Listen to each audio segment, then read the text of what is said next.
கிராம மிஷனரி இயக்கம் வழங்கும் கிராமிய நேரம் என்ற இந்த நிகழ்ச்சிக்கு உங்களை அன்புடன் வரவேற்கிறோம். கிராம மிஷனரி இயக்கம் கடந்த 27 ஆண்டுகளாக சிறுவர் மற்றும் வாலிபர் மத்தியில் ஊழியம் செய்து வருகிறது. 800க்கும் மேற்பட்ட மிஷனரிகளோடு தமிழ்நாட்டில் உள்ள 38 மாவட்டங்கள் உட்பட ஆந்திரா, ஒடிசா, கர்நாடகா, சத்தீஸ்கர், ஜார்க்கண்ட் மற்றும் மத்திய பிரதேசம் ஆகிய மாநிலங்களிலும் நற்செய்தி பணியை செய்து வருகிறது. எமது இலக்கு 1,00,000 கிராமங்கள், 7,000 மிஷனரிகள், ஒவ்வொரு மாநிலத்திலும் 500 மிஷனரிகள். எமது தரிசனம் என் ஆட்டுக்குட்டிகளை மேய்ப்பாயாக என்ற வசனத்தின்படி கிராமங்களில் உள்ள சிறுவர் மற்றும் வாலிபர்களை கிறிஸ்துவுக்குள் வழிநடத்தி அவர்கள் மூலம் கிராமங்களை சுவிசேஷ மயமாக்குதல், சந்திக்கப்படும் சிறுவர் மற்றும் வாலிபர்களை நாளைய தலைவர்களாகவும் ஊழியர்களாகவும் உருவாக்குதல், ஒவ்வொரு கிறிஸ்தவரையும் ஆத்தும ஆதாயம் செய்கிறவராக மாற்றுதல்.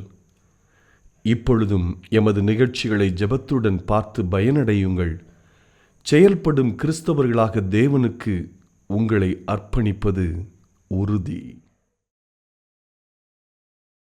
தெபோராளாகிய நான் தாயாக எழும்புமளவும் கிராமங்கள் பாழாய் போயின என்ற இந்த வசனத்தின்படி நாம் தமிழ்நாட்டில் உள்ள 313 தாலுகாக்களிலும் 2 தெபோராட்களை எழுப்பி அவர்கள் மூலம் சுற்றியுள்ள கிராமங்களுக்கு சுவிசேஷம் அறிவிக்க திட்டமிட்டு செயல்படுத்தி வருகிறோம். இத்திட்டத்தின்படி ஊழிய வாஞ்சையுள்ள திருமணமான 2 பெண்கள் தினமும் காலை நாம் வாடகைக்கு அமர்த்தியுள்ள ஒரு வீட்டிலே கூடி ஜெபித்து மத்தியானத்திற்கு மேல் கிராமங்களுக்கு சென்று தனித்தாள் ஆத்தும ஆதாயம், மருத்துவமனை ஊழியம், ஜெப குழுக்களை உருவாக்குதல், சிறுவர் ஊழியம் போன்ற ஊழியங்களை செய்வர். மேலும் மாதம் ஒரு முறை நமது கெத்செமனே வளாகத்தில் வைத்து நடைபெறும் கிராம ஊழியர் பயிற்சியிலும் கலந்து கொண்டு இன்னும் ஆத்தும பாரத்தோடு எப்படியெல்லாம் ஊழியம் செய்யலாம் என்ற உத்வேகத்தையும் பெற்று செல்வர். இதை கேட்டுக்கொண்டிருக்கும் அன்பு சகோதரிகளே, நீங்கள் வசிக்கும் தாலுகா கர்த்தருக்கு சொந்தமாக வேண்டும் என்ற ஆத்தும பாரம் உள்ளவர்களா நீங்கள்? இப்பொழுதே எங்களோடு தொடர்பு கொள்ளுங்கள். நீங்கள் தாயாக எழும்பினால் கிராமங்கள் பாதுகாக்கப்படும். உங்களை கொண்டும் தேவன் பெரிய காரியங்களை செய்வார். தாயாக எழும்பிடுவோமே, தாயாக காத்திடுவோமே, ஓயாமல் உழைத்திடுவோமே, பாழாகும் கிராமங்கள் மீட்டிடுவோம். தாயாக எழும்பிடுவோமே, தாயாக காத்திடுவோமே, ஓயாமல் உழைத்திடுவோமே, பாழாகும் கிராமங்கள் மீட்டிடுவோம். விழித்திடுவோம், விழித்திடுவோம், விழித்தெழுவோம், விழித்தழுவோம், அவர் இறங்கும் வரை. வெற்றி கொள்ளுவோம், வெற்றி கொள்ளுவோம், பகைஞரையும் கண்டு அஞ்சிடோம், வெற்றி வேந்தர் இயேசு நம்முடன். ஏசப்பா எங்கள் வீட்டுக்குள்ளே வாங்க, எனக்குள்ளே வாங்கன்னு சொல்லி ஒரு வார்த்தை சொல்லுங்களேங்க. ஏசப்பா இப்போ வருவாருங்க. ஏசப்பா உங்கள் வீட்டுக்குள்ளே இருந்தாருன்னா, உன் கூட இருந்தாருன்னா, நீ இருக்கிறேன்னு ஆசீர்வதிக்கப்படும். உன் அற்புதம் ஒரு ஸ்டெப்பில் இருக்குதுங்க, ஒரு அடியில் இருக்குதுங்க. உன் கதவுக்கு பக்கத்தில் அற்புதம் வந்துருச்சு. நீ ஜெபித்தால் அவர் செயல்பட ஆரம்பிப்பார். ஒரு காரியத்தை நீங்கள் விரும்பி அதை தாகத்தோடு தேடுனீங்கன்னா உங்களுக்கு அற்புதம் செஞ்சிருவார். எந்த இடத்துல நீங்கள் அழுதுகிட்டு இருக்கீங்களோ அந்த இடத்துல உங்கள் சந்திக்கும்படி ஏசப்பா கூட இருக்கிறாருங்க. இயேசு கிறிஸ்துவின் இனிய நாமத்தினாலே கிராம மிஷனரி இயக்க குடும்பத்தின் சார்பாக இந்த கிராமிய நேரம் என்ற நிகழ்ச்சிக்கு உங்களை அன்போடு கூட வரவேற்கிறேன். இப்பொழுதும் ஆண்டுடைய சமூகத்தில் உங்களுக்காக நான் ஜெபித்த போது ஆண்டு ஒரு குறிப்பிட்ட ஒரு வேத வசனத்தை என் கண்கள் முன்பாக கொண்டு வந்து இதைத்தான் என் பிள்ளைகளோடு பேச வேண்டும் என்று ஆண்டு கற்றுக் கொடுத்தார். உங்களுக்காக நான் அதை வாசிக்கிறேன். வெளிப்படுத்தல் 3ஆம் அதிகாரம் 20வது வசனம். இதோ வாசல் படியில் நின்று தட்டுகிறேன். ஒருவன் என் சத்தத்தை கேட்டு கதவை திறந்தாள், அவனிடத்தில் நான் பிரவேசித்து அவனோடு போஜனம் பண்ணுவேன், அவனும் என்னோடு போஜனம் பண்ணுவான். இந்த வசனம் எல்லா இடங்களிலும் நம் பரிச்சயமான வசனம். ஒருவேளை இதை சுவிசேஷ வார்த்தைகளுக்கு, சுவிசேஷ பிரசங்கங்களுக்கு நாம் இந்த வசனத்தை சொல்லி பிரசங்கிக்கிற அநேக ஊழியக்காரர்கள் உண்டு. நானும் பிரசங்கித்திருக்கிறேன். பாருங்கள், அற்புதத்திற்கு ஆண்டவர் எதிர்பார்க்கிற காரியம் என்ன தெரியுமா? கதவை திறந்தாள். அதற்கு ஆண்டவர் செய்கிற காரியம் என்ன? நீங்கள் தான் அவருக்கு வழி உண்டாக்கணும், கதவை திறக்கணும். நான் யோசித்து பார்த்தேங்க, இப்போ இயேசு கிறிஸ்து வீட்டுக்குள்ளே வந்துட்டா அற்புதம் தாங்க. அதனால தான் காட்டத்தி மரத்தில் ஏறி சகைவு இயேசு கிறிஸ்து எப்படிப்பட்டவரோன்னு சொல்லி பார்க்குறதுக்காக அவன் காத்திருக்கிறான். அவரை இன்றைக்கி யாருன்னு நம்ம பார்த்துடணும். எல்லாரும் அவரை குறித்து சொல்கிறாங்களே, அவர் அற்புதம் செய்கிறாருன்னு சொல்கிறாங்களே, அவரை நம்ம வேடிக்கை பார்க்கணுன்னு சொல்லி ஒரு மரத்தில் ஏறி அவர் வேடிக்கை பார்க்குறான். ஆண்டவர் அவன் இருக்கிறத ஆண்டவர் பார்த்து, யாரெல்லாம் ஆண்டவரை வாஞ்சியை தேடுறாங்களோ ஆண்டவருக்கு தெரிஞ்சிருங்க. அவரை இப்போ செய்தி கேட்கும்போதே ஏசப்பான்னு சொல்லி அவரை தேட ஆரம்பிச்சிங்களா, அவர் வந்துடுவாருங்க. வாஞ்சியும் தாகமும் யாருக்கு இருக்குதோ அங்கே ஏசப்பா வந்துடுவார். அல்லேலூயா. தாகமுள்ளவர்கள் மேல் தண்ணீரை ஊற்றுவேன். ஒரு காரியத்தை நீங்கள் விரும்பி அதை தாகத்தோடு தேடுனீங்கன்னா அவரை உங்களுக்கு அற்புதம் செஞ்சிருவார். நீங்கள் விரும்புகிற அந்த தாகத்தை தீர்த்துருவார்.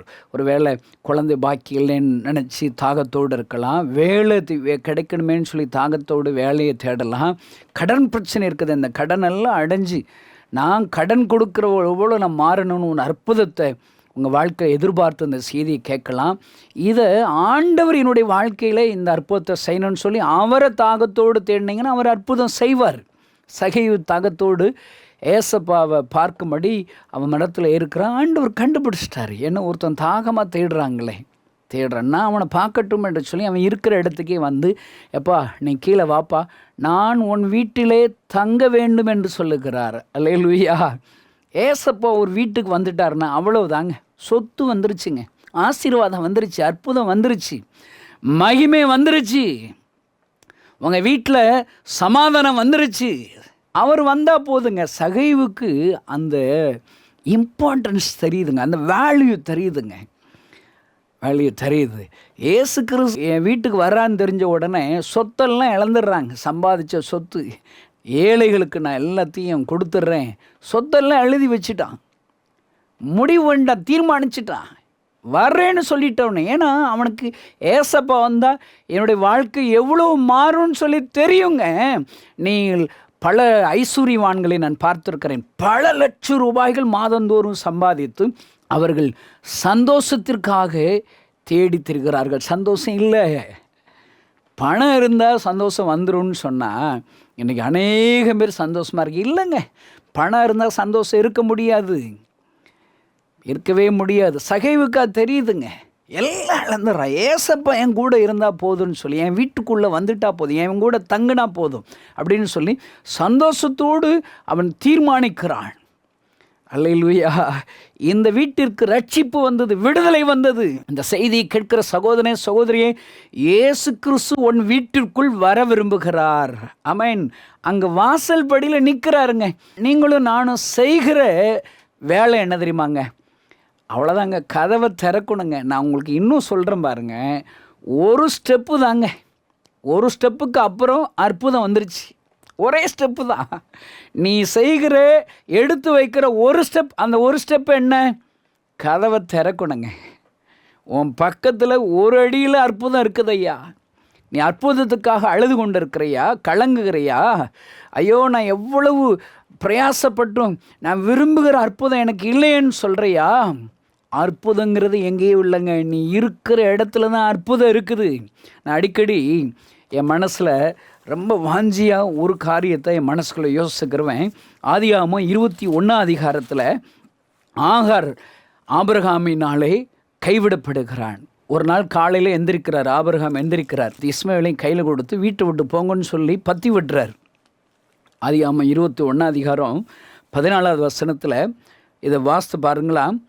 ஆபிரகாம் அதிகாலையில் எழுந்து அப்பத்தையும் ஒரு துருத்தி தண்ணீரையும் எடுத்து ஆகாருடைய தோளின் மேல் வைத்து பிள்ளையும் உப்பு கொடுத்து அவளை அனுப்பிவிட்டான். ஆமென்.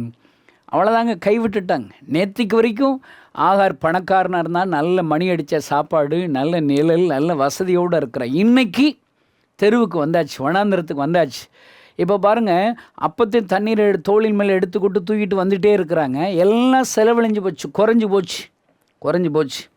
அப்போ என்ன செய்கிறதா, அவன் மனசில் என்ன வருது, எல்லாம் குறைபட்ட உடனே 16 வசனத்தில் பிள்ளை சாகிறத நான் பார்க்க மாட்டேன் என்று எதிராக அம்பு போயும் தூரத்தில் போய் உட்கார்ந்து சத்தமிட்டு அழுதாள். தேவன் பிள்ளையின் சத்தத்தை கேட்டார். தேவதூதன் வானத்திலிருந்து ஆகாரை கூப்பிட்டு, ஆகாரை உனக்கு என்ன சம்பவித்தது, பயப்படாதே, பிள்ளை இருக்கும் இடத்திலே தேவன் அவர் சத்தத்தை கேட்டார். அல்லேலூயா. நான் சொல்கிறேங்க, எந்த இடத்துல நீங்கள் அழுதுகிட்டு இருக்கீங்களோ அந்த இடத்துல உங்கள் சந்திக்கும்படி ஏசப்பா கூட இருக்கிறாருங்க. கல்லெறிகிற தூரத்தில் போய் இந்த அம்மா அழுதுகிட்டு இருக்கிறாங்க. ஆண்டவர் அற்புதத்தை எங்கே வச்சிருக்கிறார் பாருங்க, எங்கே வச்சிருக்கிறார் பாருங்க. 19 வசனத்தில் தேவன் அவளுடைய கண்களை திறந்தார். அப்பொழுது அவள் ஒரு தண்ணீர் துறவை கண்டு போய் துருத்தியிலே தண்ணீர் நிரப்பி பிள்ளைக்கு குடிக்க கொடுக்கிறாள். அல்லேலூயா.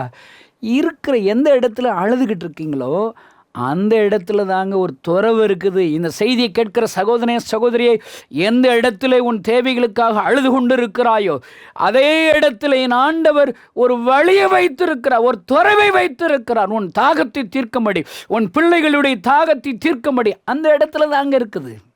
அதான் ஒரு ஸ்டெப்ஸில் அங்கே இருக்குதுங்க. உன் கண்ணு தெரியல, வாசல் படியில் ஏசப்பா நிற்கிறாருங்க.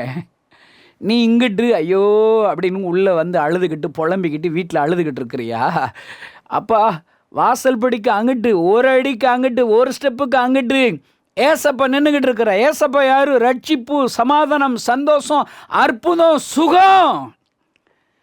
அல்லேலூயா.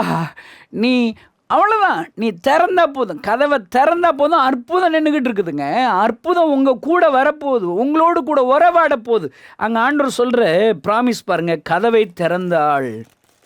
என்ன செய்வேனா, அவனிடத்தில் நான் பிரவேசித்து அவனோடு போஜனம் பண்ணுவேன், உங்கள் கூட உறவாடுவாருங்க.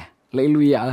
ஏன்னா ஆண்டவருங்க, இந்த ஆண்டவர் உன் அருகிலே நின்று கொண்டு இருக்கிற அந்த செய்தியை கேட்கிற சகோதரே சகோதரியே, உன் அற்புதம் ஒரு ஸ்டெப்பில் இருக்குதுங்க, ஒரு அடியில் இருக்குதுங்க. உன் கதவுக்கு பக்கத்தில் அற்புதம் வந்துருச்சு.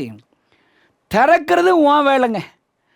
ஐயோ இப்படி நான் கதவை திறப்பேன், அவரை உள்ளே விட்டால் என் சொந்தக்காரங்க என்ன செய்வாங்க, என்னை கிண்டல் பண்ணுவாங்க, கேலி பண்ணுவாங்க, ஐயோ நான் எப்படி கதவை திறப்பேன், எப்படி அவரை அனுமதிப்பேன்னு சொல்லி யோசிச்சுக்கிட்டே இருக்க வேண்டிதான்.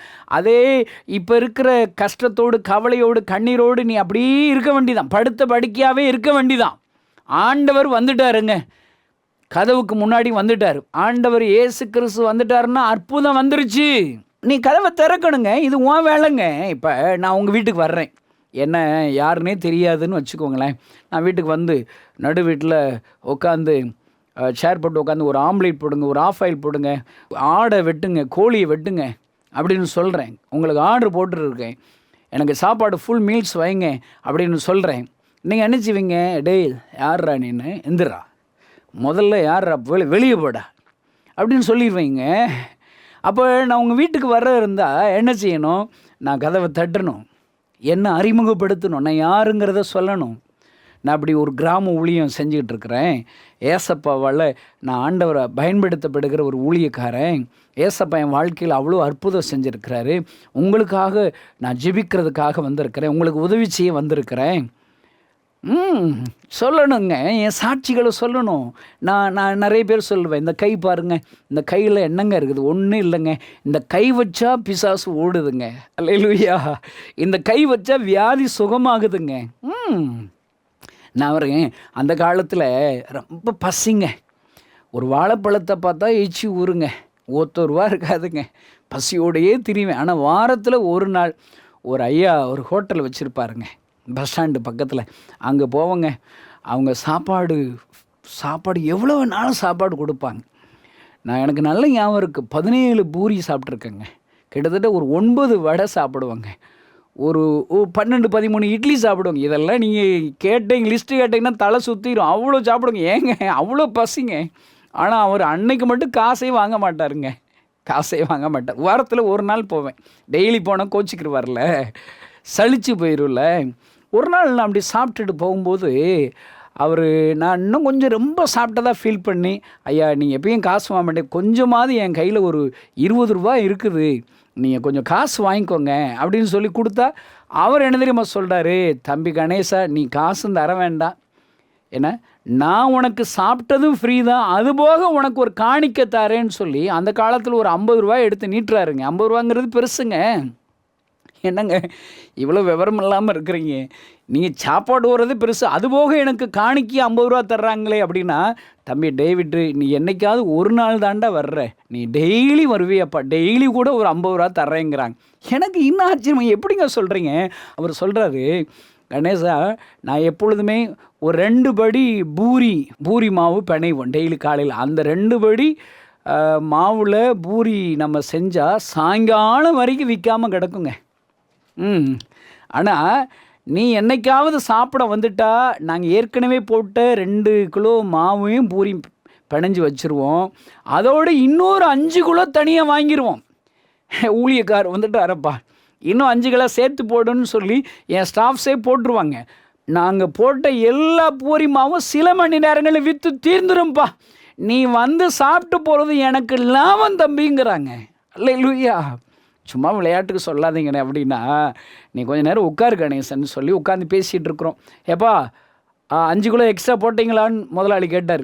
ஆமாம் போட்டாச்சு, அதெல்லாம் போட்டால் இந்த பிணைஞ்சிக்கிட்டு இருக்கோம், ப்ரிஃபர் பண்ணிக்கிட்டு இருக்கோம். அவங்க பூரி மாவை சுட்டு வைக்கிறாங்க. திடீர்னு ஒரு வேனில் ஒரு கூட்டம் வந்துச்சுங்க. 20-30 பேர் நம்ம கூட்டமாக இறங்குனாங்க. எல்லா ஹோட்டலில் செஞ்சு வச்ச பூரி, அங்கே வடை, எல்லா இட்லியும் காலி ஆயிடுச்சுங்க. வருமானம் வந்துருச்சு. அவர் சொல்கிற, பார்த்தியா கணேசா நீ ஏசப்பாவுடைய ஊழியக்காரன், ஏசப்பாவுடைய பிள்ளை. நான் அழுதுட்டேன். என் கூட ஏசப்பா வருகிறதை, ஏசப்பா இருக்கிறதை, ஏசப்பா என் கூட இருந்தான்னா ஆசீர்வாதங்க. இந்த கணேசன் பிரசங்கிக்கிற ஏசப்பா உங்கள் வீட்டுக்கு வர விரும்புகிறார் ஐயா. உங்கள் வாழ்க்கையில் அற்புதம் செய்ய விரும்புகிறார். என் வாழ்க்கையில் ஏசப்பா வந்ததுலேருந்து ஆசீர்வாதங்க. யோசேப்பு பயங்கர அவமானம், நெருக்கம், பொய்யான குற்றச்சாட்டு எல்லாம் இருக்குதுங்க. ஆனால் ஆதியாகமம் 39 அதிகாரம் 1 என்ன தெரியுமா சொல்லுது? யோசேப்பு எகிப்திற்கு கொண்டு போகப்பட்டான். அவனுக்கு விருப்பம் இல்லாத எகிப்திற்கு இவனை கொண்டு போகப்படுகிறான். இந்த செய்தியை கேட்குற நீங்கள், என் விருப்பம் இல்லாத ஒரு குடும்ப வாழ்க்கை வாழ்ந்துக்கிட்டு இருக்கேன், என் விருப்பம் இல்லாமல் ஒரு இடத்துல நான் வேலை பார்த்துக்கிட்டு இருக்கிறேன், எனக்கு விருப்பமே இல்லாத ஒரு இடத்துல இருக்கிறேன்னு சொல்லி புலம்புறீங்களா? நீங்கள் அமைதியாக கொஞ்ச நாள் காத்திருங்கங்க. ஏசப்பா அதில் ஒரு பெரிய திட்டம் வச்சுருக்கிறார். நீ அவமானத்தோடு, நிந்தையோடு, நெருக்கத்தோடு நீங்கள் ஏதோ ஒரு இடத்துல இருக்கீங்களா? கொஞ்ச நாள் இருங்க. ஆதியாகமம் 39 1 எழுதப்பட்டிருக்கு. 2 என்ன தெரியுமா இருக்குது? கர்த்தர் யோசேப்போடு இருந்தார். ஆமேன். யோசேப்போடு ஆண்டவர் இருக்கிறதுனால இவன் போகிற எல்லா இடத்தையும் ஆண்டு பிளஸ் பண்ணுறாங்க.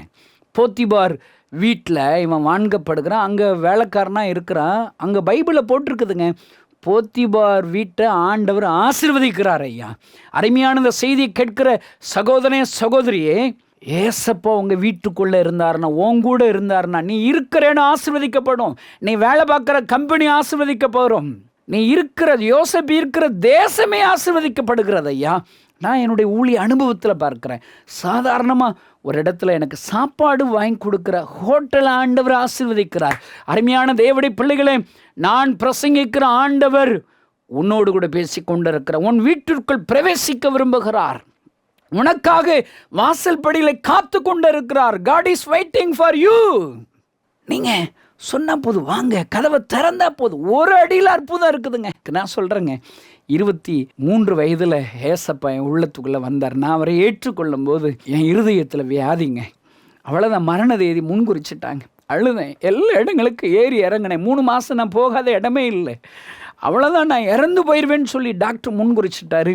நான் நடந்தாலே இழப்பு வந்துடுங்க, கட்டாயம் இறந்து போயிடுவோங்கிறது எனக்கே தெரிய ஆரம்பிச்சிருச்சுங்க. நம்ம சாக போகிறோம். இந்த ஏசப்பா கைகளே நம்ம வாழ்க்கை ஒப்பு கொடுத்து பார்ப்போம், ஜெபிச்சு பார்ப்போன்னு சொல்லி தாங்க சர்ச்சுக்கு போனேங்க. பார்த்தீங்களா, நான் ஒரு ஸ்டெப்பு தாங்க எடுத்து வச்சேன். ஆலயத்திற்கு போய் ஏசப்பாட்ட ஜெபம் பண்ணி பார்ப்போம், அவருக்கு இடம் கொடுத்து பார்ப்போம். என்னை பொறுத்தளவுக்கு அந்த கதவை திறக்கிறது மாதிரி தான். என் உள்ளத்துக்குள்ளே அவருக்கு இடம் கொடுத்து பார்ப்போம், அவரை கூப்பிட்டு பார்ப்போம்னு சொல்லி ஒன் ஸ்டெப்பு தாங்க எடுத்து வச்சேன். அவ்வளோதாங்க. எல்லாராலும் தூக்கி எறியப்பட்ட, மருத்துவர்களால் கைவிடப்பட்ட என் வாழ்க்கைக்குள்ளாக, என் இருதயத்திற்குள்ளாக, எனக்குள்ளாக ஏசப்பா வந்தாருங்க. ஏசப்பா வந்தார். எனக்கு சந்தோஷம் கொடுத்தார், சமாதானம் கொடுத்தார், விடுதலை கொடுத்தார். 25 வருடங்களாக நான் உயிரோடு இருக்கிறேன் ஐயா. நான் எடுத்து வச்ச ஒரு ஸ்டெப்பு தாங்க, ஒரே ஒரு ஸ்டெப்பு தான். இந்த ஸ்டெப்பை நான் எப்போ எடுத்து வைப்பேன்னு சொல்லி அவர் காத்திருக்கிறாருங்க எனக்காக. நான் நினைக்கிறேன் 23 வருடங்களாக நான் அவரை அனுமதிக்க வேண்டும் என்பதற்காக இயேசு எனக்காக காத்திருக்கிறார். அருமையான சகோதரனை, நீ எவ்வளவுங்க கஷ்டப்படுறீங்க? பாவத்திலேருந்து விடுதலை இல்லையா? சிகரெட் சாராய பழக்கத்திலேருந்து விடுதலை இல்லையா? நெருக்கப்படுறீங்களா? கண்ணீர் வடிக்கிறீங்களா? ஐயா, அற்புதம் உங்கள் வாசல் படியில் இருக்குதுங்க. கதவுக்கு பக்கத்தில் அற்புதமாக இயேசு கிறிஸ்து வந்துட்டார். கதவை திறங்கய்யா, கதவை திறங்கய்யா. கதவை திறக்கிறதா என்ன? ஏசப்பான்னு சொல்லுங்கங்க. இப்போ கூட சொல்லுங்களேங்க. வாயாங்க வலிக்கு போகுது, வாய் நிறைய சந்தோஷத்தோடு முழு இருதயத்தோடு ஏசப்பா எங்கள் வீட்டுக்குள்ளே வாங்க, எனக்குள்ளே வாங்கன்னு சொல்லி ஒரு வார்த்தை சொல்லுங்களேங்க. ஏசப்பா இப்போ வருவாருங்க. ரட்சிப்பு, சந்தோஷம், சமாதானம் எல்லாம் வரும். குழந்தை பாக்கியத்தை ஆண்டு கொடுப்பார். நீ விரும்புகிற வேலையை கொடுப்பார். நீ எண்ணிக்கொள்வதற்கு வேண்டிக் கொள்வதற்கு மேலான ஆசீர்வாதத்தை கொடுப்பார். பேதுரு பாருங்க, ராமுழுவதும் பிரயாசப்படுறான், ஒன்றும் கூட கிடைக்கலங்க.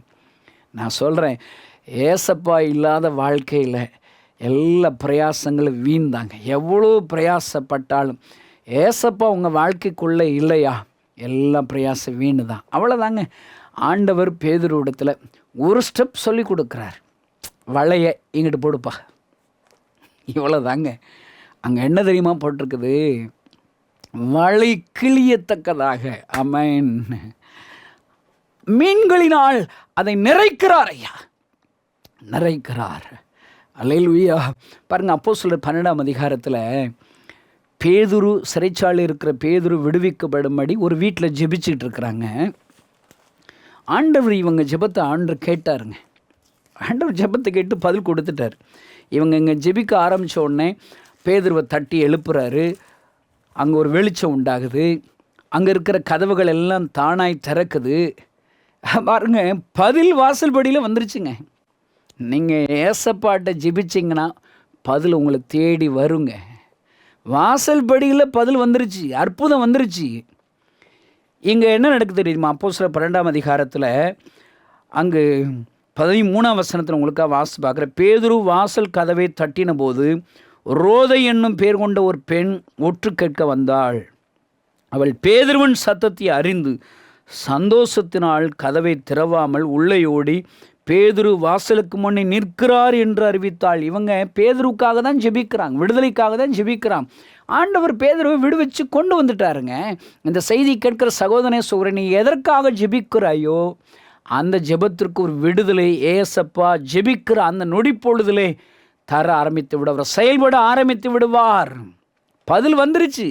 இதை இவங்க என்ன சொல்கிறாங்க? நம்பலைங்க. நான் ஜெபம் பண்ணுறேன், என் ஜெபத்துக்கு பதில் வந்துருச்சு, நான் நம்பணும் இல்லைங்க. இன்னைக்கு கிறிஸ்தவங்களுக்குங்க அறிவு ஜாஸ்திங்க, புத்தி கம்மிங்க.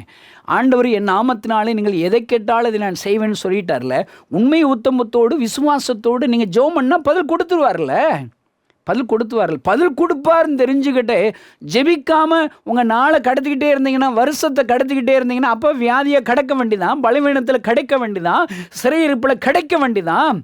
அருமையான சகோதரனே, நீ ஜெபித்தால் அவர் செயல்பட ஆரம்பிப்பார், செயல்பட ஆரம்பிப்பார். இங்கே என்ன சொல்கிறான் பாருங்க, 15ஆம் வசனத்தில் அவர்கள் நீ பிதற்றுகிறாய் என்றார்கள். அவளோ அவர்தான் என்று உறுதியாய் சாதித்தாள்.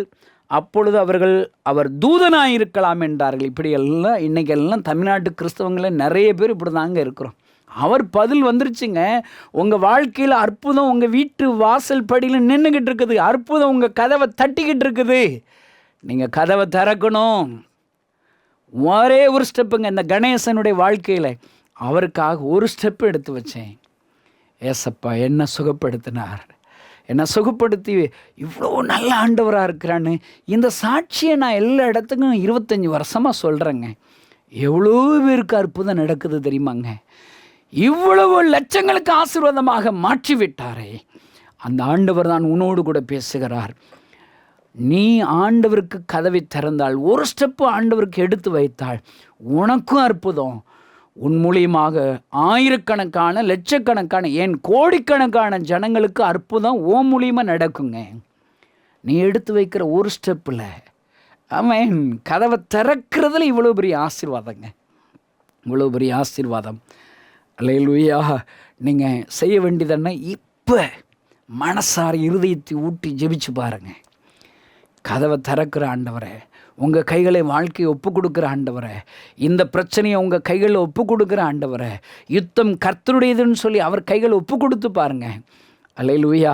என் எதிர்காலம் உம்முடையது, கர்த்தருடையது. என் பிள்ளைகளுடைய எதிர்காலம் கர்த்தருடையது. என் வியாபாரம் கர்த்தருடையதுன்னு சொல்லி ஒப்பு கொடுத்து பாருங்க. அதுதாங்க ஒரு ஸ்டெப்பு. அற்புதம் தானாய் நடந்துருங்க. அவர் உள்ளே வந்துடுவார், அவர் செயல்பட ஆரம்பித்து விடுவார். கண்களை மூடி நாம் ஜெபிக்கலாம். பரலோகத்தில் இருக்கிற எங்கள் அன்பு தகப்பனே, கதவை திறந்தாள். ஆமென். ஆண்டவர், இந்த செய்தியை கேட்கிற ஒவ்வொருவரும் உமக்கு அனுமதி கொடுத்தாள். என் ஆண்டு மகிமையான காரியத்தை இப்பொழுதே செய்ய ஆரம்பித்து விடுவீர். தொடங்கும் ஆண்டவரே. இருக்கிற இடத்திலே ஒரு துறவை காண செய்தது போல யாரெல்லாம் இப்பொழுது உம்மை நோக்கி கூப்பிடுகிறார்களோ, கதவை திறக்கிறார்களோ, விசுவாச கதவை திறக்கிறார்களோ, இப்பொழுதே ஒரு அற்புதம் நடப்பதாக உங்கள் ஊழியக்காரனாகி நான் இந்த செய்தியை கேட்டு என்னோடு கூட சேர்ந்து ஜெபிக்கிற ஒவ்வொருவருக்காக ஜெபிக்கிறேன். வியாதிகள் இயேசுவின் நாமத்தினாலே மறைவதாக, எல்லா குறைவுகளும் இயேசுவின் நாமத்தினால் நிறைவாக மாறுவதாக, வேலை இல்லாதவர்களுக்கு வேலை கொடுப்பீராக. எந்த கவலையோடு கண்ணீரோடு இந்த வார்த்தைகளை கேட்கிறார்களோ அந்த கவலைகள் எல்லாம் இயேசுவின் நாமத்தினால் மாறட்டும். துக்கம் சந்தோஷமாக மாறட்டும். இயேசு கிறிஸ்துவின் நாமத்தினாலே ஒரு விடுதலை இப்பொழுதே உண்டாவதாக.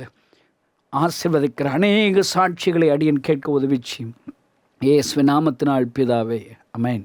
இந்த செய்தி நிச்சயமாக உங்களை செயல்பட தூண்டிருக்கும் என விசுவாசிக்கிறோம்.